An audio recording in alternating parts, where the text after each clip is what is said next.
Bismillahirrahmanirrahim. Assalamualaikum warahmatullahi wabarakatuh. Alhamdulillahirrahmanirrahim. Allahumma salli ala Muhammad wa ala ali Muhammad. Alhamdulillah, kita kembali bertemu dalam YouTube ya. Hari ini masih melanjutkan catatan sang penyintas stroke. Pada bagian kedua ini saya akan ambil tema bicara tentang terapi Quran is the best.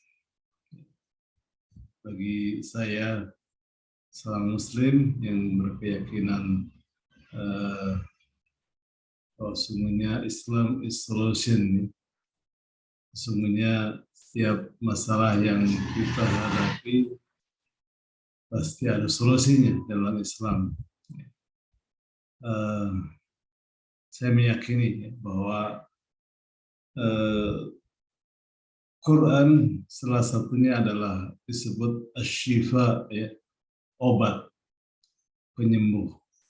Artinya kalau kita menjadikan Al-Quran sebagai sahabat kita, sebagai tempat kita mengadu, tempat kita curhat, membaca surat-surat cinta dari Sang Khalik, maka sungguhnya Quran itu akan menjadi obat buat kita semuanya.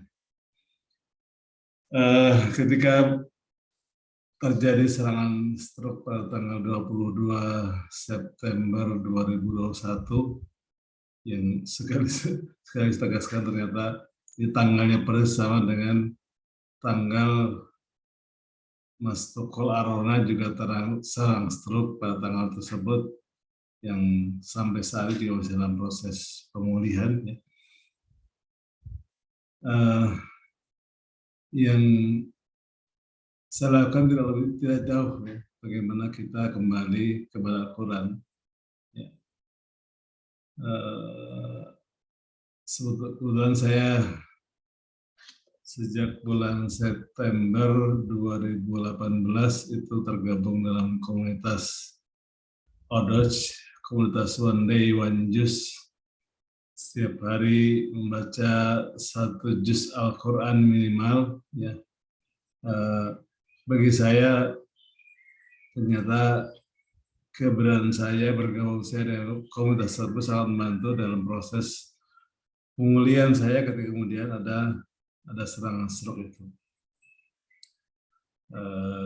Saya praktis 2 hari libur, ya, tidak membaca 1 juz itu pada saat saya harus dirawat di klinik. Hanya 2 hari saya libur, kemudian hari ketiga saya mencoba terus menuntaskan kewajiban One Day One Juz ini. Dari obrolan dengan keluarga para penyintas stroke, saya melihat hal yang paling berat adalah membangkitkan semangat untuk sembuh. Jadi mungkin seorang pasien stroke dia merasa minder, merasa sudah tidak mungkin kembali pulih seperti semula, ya. Maka yang terjadi adalah minder, ya, dan barangkali kadang-kadang itu adalah sikap emosi, ya.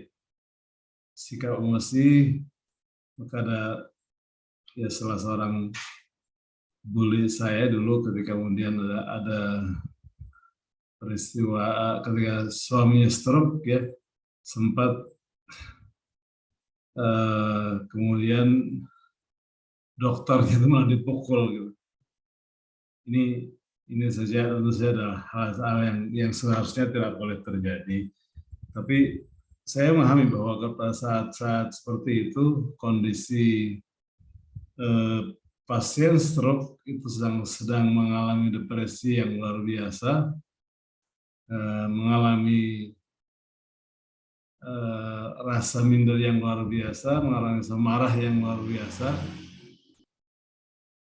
Dan saya bukan tidak mengalami. Pada malam pertama setelah saya pulang dari klinik, saya tidak bisa tidur. Ya. Maka yang terjadi kemudian adalah ya saya marah-marah. Artinya apapun yang oleh teman dekat saya, istri saya salahkan tidur di lantai, saya paksa tidur di lantai tadi. Karena merasa sulit sekali untuk tidur. Namun kemudian saya coba renungkan, saya tafakuri bahwa tidak ada gunanya marah, tidak ada guna emosi dalam kondisi seperti ini, malah membuat kita semakin jauh ya dari proses kesembuhan itu sendiri. Jadi rata-rata seorang yang sudah terkena stroke ini beranggapan ya sudah terima saja, ini jalan takdirnya. Ya betul gitu. Tetapi kemudian tidak boleh terjadi adalah kemudian menyerah dari persoalan hidupnya, kemudian tidak berusaha untuk sembuh, tidak berusaha untuk melakukan sesuatu ya, karena sungguhnya yang terjadi pada kita sungguhnya belum apa-apa dibandingkan dengan ujian-ujian yang dialami umat-umat terdahulu gitu ya. Artinya kalau kita bandingkan sakitnya kita dengan datangnya stroke itu, kalau kita bandingkan dengan Nabi Ayub misalnya ya, Nabi Ayub alaihissalam yang beliau selama 18 tahun diberikan penyakit yang kemudian merenggut anak-anaknya, hartanya dihilangkan semuanya, hartanya habis. Kemudian dia tidak memiliki apa-apa kecuali tinggal istrinya saja, ya. Tapi ayo tetap sabar ya, Nabi Ayub tetap sabar sampai kemudian ketika istri minta untuk berdoa kepada Allah sebagai Nabi, doanya makbul. Gitu. Tapi dia malu kepada Allah karena dia merasa 20 tahun hidupnya itu sudah diberikan nikmat yang banyak. Ya, ini baru sudah 18 tahun. Ya, 20 tahun, 20 tahun. Ya. Kalau kita kan diuji berapa minggu, berapa bulan, berapa tahun ya. Semuanya kita ini belum apa-apanya. Ya. Artinya sikap menerima itu kemudian harus dibarengi dengan aktif ya. Yaitu untuk berusaha melakukan proses kesembuhan itu sendiri. Dan saya kira bagi seorang muslim ya, metode yang paling efektif untuk sembuh dari stroke itu adalah dengan senantiasa kita berdekatan dengan Al-Qur'anul Karim. Ya. Kita bersahabat dengan Al-Qur'anul Karim. Kita jadikan Quran ini sebagai tempat kita mengadu, tempat kita curhat dan coba mengkaji ayat Allah Subhanahu wa taala yang terkandung dalamnya, karena banyak sekali baik ketika membacanya, mentadaburinya ya, akan banyak sekali sesungguhnya peluang-peluang untuk menjadikan Quran sebagai obat, sebagai penyembuh. Misalnya ketika sedang baca, kita mengucapkan kalimat ketika sedang masa pemulihan seperti ini kan salah satu kendalanya adalah bicara ya. Ya, saya dulu muazin, saya imam masjid ya di tempat. Tapi ketika kemudian dalam kondisi pasca stroke ini, ya saya menyadari bacaan saya tidak sempurna seperti ketika dulu, ya sebelum terkena stroke ini. Tapi kemudian ketika kita berusaha membaca dengan pelan-pelan, tartil, Bismillahirrahmanirrahim. Alif Lam Mim. Dzalikal kitabu la raiba fihi hudal lil muttaqin. Kalau kita renungi, kita ikuti dengan pelan-pelan, ya walaupun terasa berat dibandingkan dengan dulu membacanya, akan makin terasa dibandingkan dengan kita membaca cepat-cepat karena hanya untuk mengejar target. Itu di situ ada proses terapi bicara yang luar biasa. Ya. Artinya saat-saat kita mengucapkan bacaan Quran dengan makharijul huruf yang benar dan dengan tajwid yang benar, itu adalah sebuah ikhtiar, sebuah usaha yang kemudian akan secara otomatis menterapi ya lidah kita, bibir kita agar bisa mengucapkan dengan bacaan-bacaan yang benar ya. Maka itulah sebenarnya proses terapi terjadi di situ ya. Ya, sekali lagi di sana ada baik berkaitan dengan terapi fisik ya, fisik lidah kita, bibir kita. Pada saat yang sama kita sebetulnya sedang menterapi hati kita. Ya. Bukan kalau berfirman surat Al-Anfal ayat yang kedua, A'udzubillahi minasyaitonirrajim.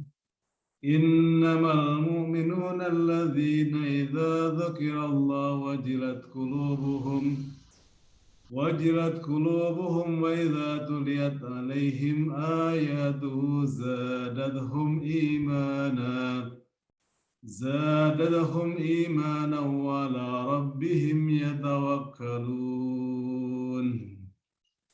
Allahumma arhamna bil Quran.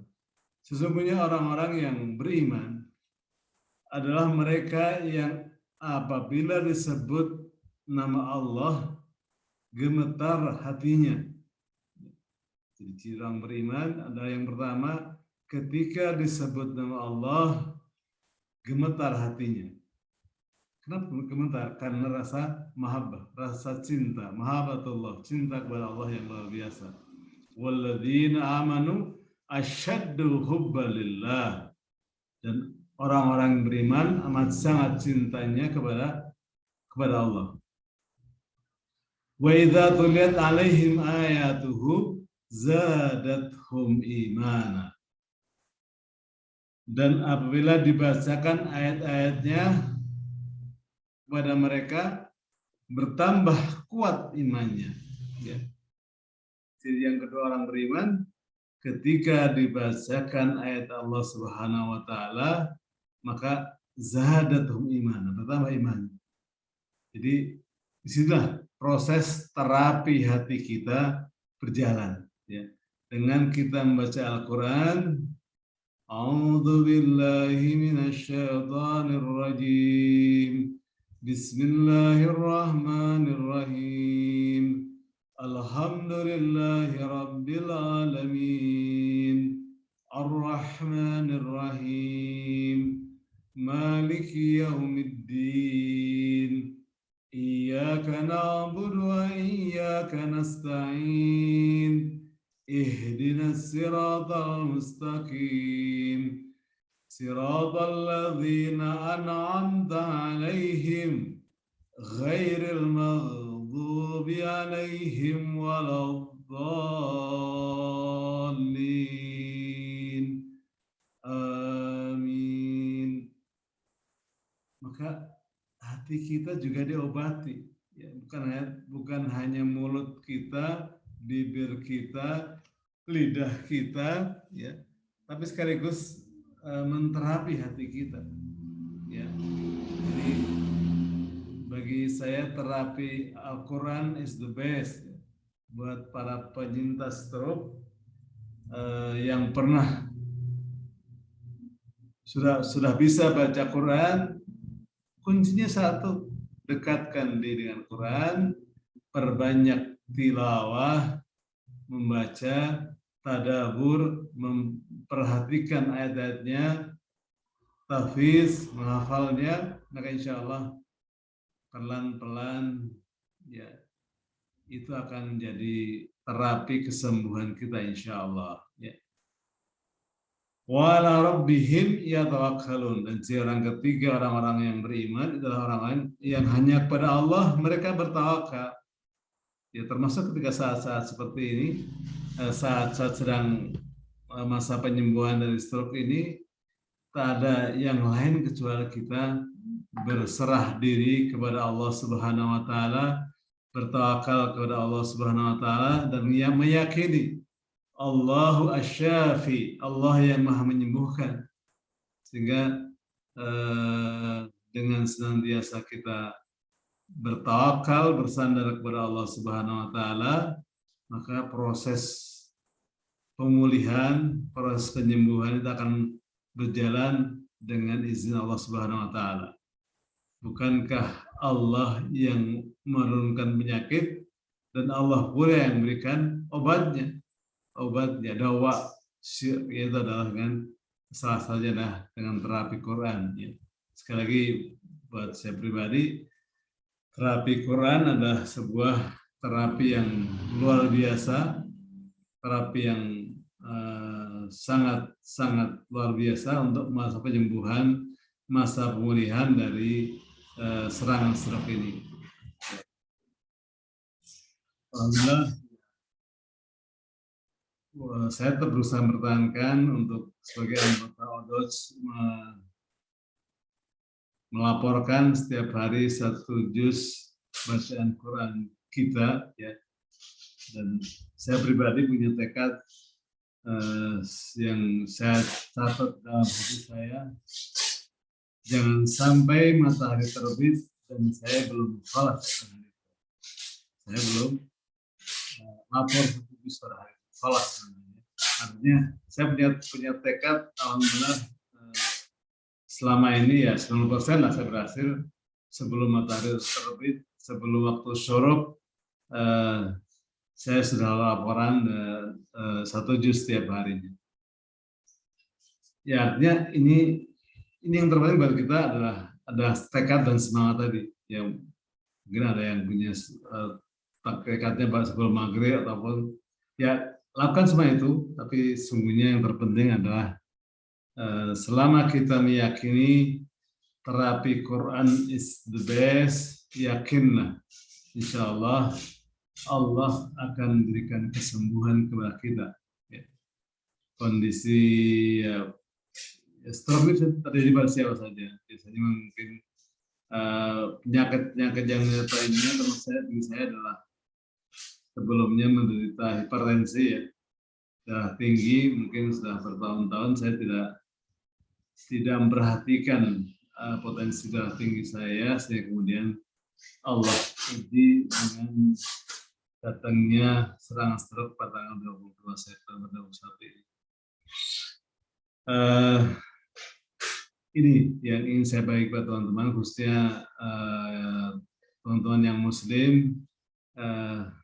Kalau barangkali ada keluarga atau diri kita pernah mengalami serangan stroke dan saat ini kita sedang masa pemulihan, masa penyembuhan, maka saran saya adalah dekat erat Al-Quran.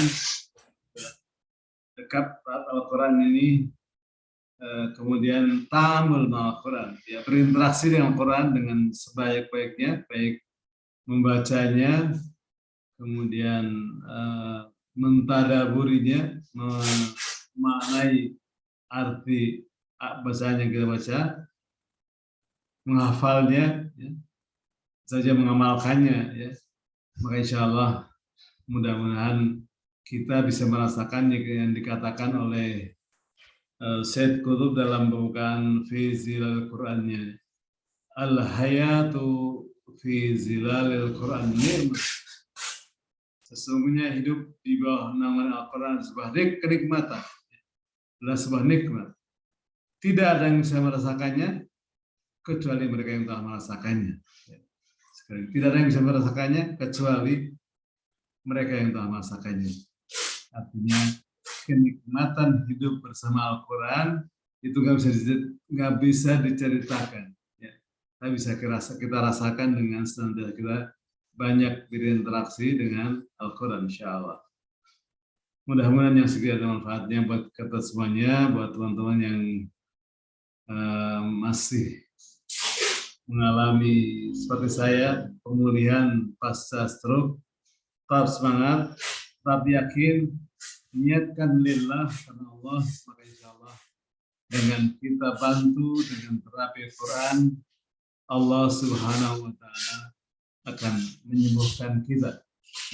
Yakinlah Allah As-Safi, Allah Maha Menyembuhkan.